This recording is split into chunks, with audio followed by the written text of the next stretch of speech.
प्यारे बच्चों, आज हम तुम्हें सोशल साइंस में तीसरा लेसन भूमंडलीकृत विश्व का बनना ये लेसन पढ़ाने जा रहे हैं।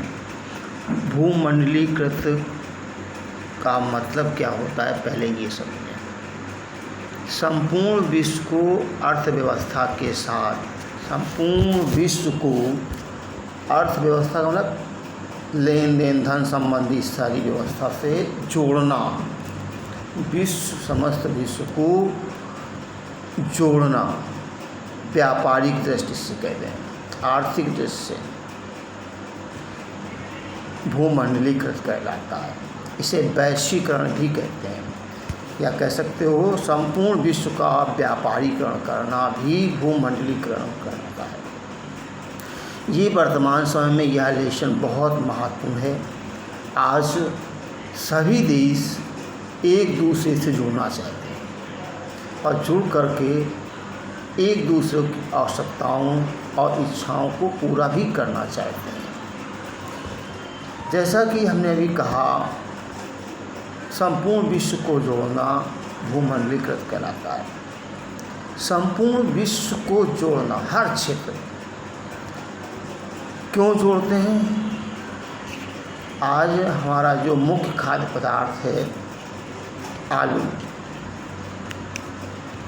ये आज के 500 साल पहले हमारे बुजुर्गों के पास, हमारे पूर्वजों के पास नहीं था। ये कहाँ से आया, कैसे आया और ये कैसे हमारी मूल आवश्यकता के रूप में आज हमारा मुख्य खाद्य पदार्थ बन गया है। यही नहीं, और भी चीज़ें, शकरकंद, सोयाबीन, मूंगफली, मक्का, मिर्च, ये हमारे समाज में, हमारे देश में यहाँ पर नहीं थे। अब आज ये हमारे पास उपलब्ध हैं। ये कहाँ से आए? और जब यहाँ पर आए, फिर यहाँ से दूसरे देश अमेरिका वगैरह गए, वहाँ जाकर ये वहाँ के जीवन को बदल दिया। जब हमारे देश में नहीं आए थे, पहले तो हमारा देश कैसा था, कि जब ये आ गए तो कैसा देश बदल गया, तो कैसे लोगों का कैसा मेल भाव, बोल चाल, भाषा, खान पान, ये सब कैसे बदल गया। तो इस भूमंडलीकृत की ही देन है जो आज विश्व में जो बदलाव हो रहे हैं, सभी इन्हीं परिवर्तनों और इन्हीं आवश्यकताओं की पूर्ति और वस्तुओं के आदान प्रदान से ये संभव हो रहा है। तो आज हमारे लिए यह व्यवस्था एक महत्वपूर्ण व्यवस्था बन रही है। तो इस पाठ को हमें पढ़ाना है और समझ के चलना है। जहाँ नहीं समझ में आए फिर पूछेंगे। क्या लिखते हैं पहले?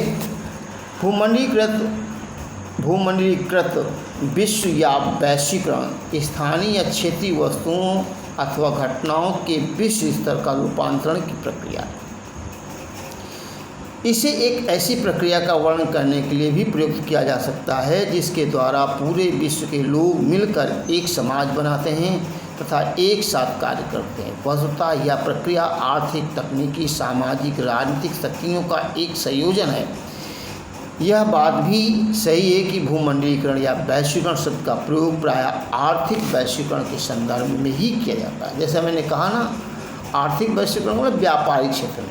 व्यापार में क्या होता है? लेन देन, धन संबंधी क्रियाओं का लेन देन, प्रत्यक्ष अप्रत्यक्ष दोनों हो सकता है, लेकिन व्यापारीकरण ही कहा जाता है। तो इसके अंतर्गत हम आधुनिक युग से पहले की थोड़ी जानकारी पढ़ेंगे। जब वैश्वीकरण के संबंध में चर्चा की जाती है तो सामान्यतः एक ऐसी आर्थिक व्यवस्था की बात होती है जो पिछले लगभग 50 वर्षों में ही विकसित हुई है। लेकिन सच्चाई ये है कि इसका एक बहुत लंबा इतिहास रहा है।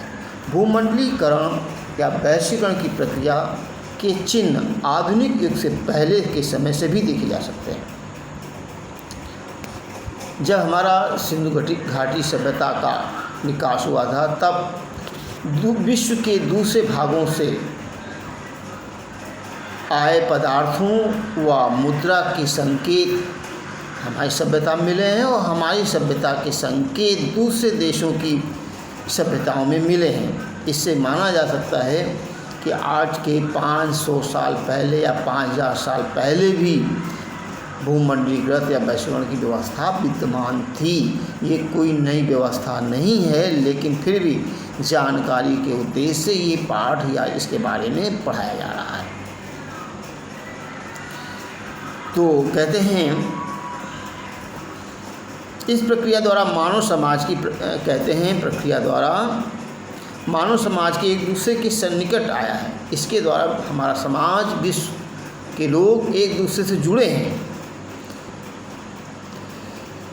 कहते प्राचीन काल से यात्री, पुजारी, व्यापारी, तीर्थयात्री ऐसे सभी लोग ज्ञान, अवसरों, आध्यात्मिक शांति के लिए अथवा उत्पीड़न अथवा यातनापूर्ण जीवन से बचने के लिए दूर दूर की यात्राएं करते थे।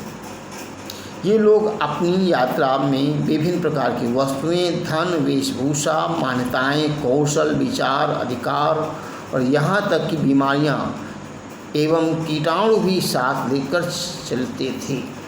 आज जो महामारियाँ बीमारियाँ फैल रही हैं वो इसका परिणाम है। 3000 ईसा पूर्व समुद्री तटों पर होने वाले व्यापार के माध्यम से सिंधु घाटी सभ्यता उस भौगोलिक क्षेत्र जुड़ी हुई थी जिसे आज हम पश्चिमी एशिया के नाम से जानते हैं। मालदीव के समुद्र में पाई जाने वाली कौड़ियाँ चीन और पूर्वी अफ्रीका तक पहुँचती रही हैं। मालदीव में इनका प्रयोग पैसे या मुद्रा के रूप में किया जाता था। पहले ये कौड़ियाँ चलती थीं जिन्हें हम मुद्रा के रूप में प्रयोग करते थे। बीमारी फैलाने वाले कीटाणुओं का दूर दूर तक पहुँचने का इतिहास भी 7वीं शताब्दी तक खोजा जा सकता है। 13वीं शताब्दी के बाद कीटाणुओं के प्रसार को साफ समझा जा सकता है। जैसे आज ये कोरोना की महामारी आज विश्व के कोने कोने में फैली है, जो भूमंडलीकरण के ही प्रक्रिया के अंतर्गत विद्यमान है। इसके बाद हम ये कहेंगे कि पिछले पार्ट के क्वेश्चन सर मैंने जो कुछ लिखाए थे उनको कंप्लीट करें और कंप्लीट करने के साथ में लघुत्तरी और विस्तृत उत्तरी प्रश्न इससे देखकर स्वयं करने का प्रयास करें। जहाँ न समझ में आए वहाँ हमसे पूछ लें। आगे लेसन बढ़ाना है और पढ़ाना है, आगे कोर्स बढ़ाना भी है, इसलिए हम आगे ये पार्ट लेसन पढ़ा रहे हैं। ये पढ़ करके आइए, कल इसके बारे में फिर पढ़ाएंगे, समझाएंगे। इतना समझ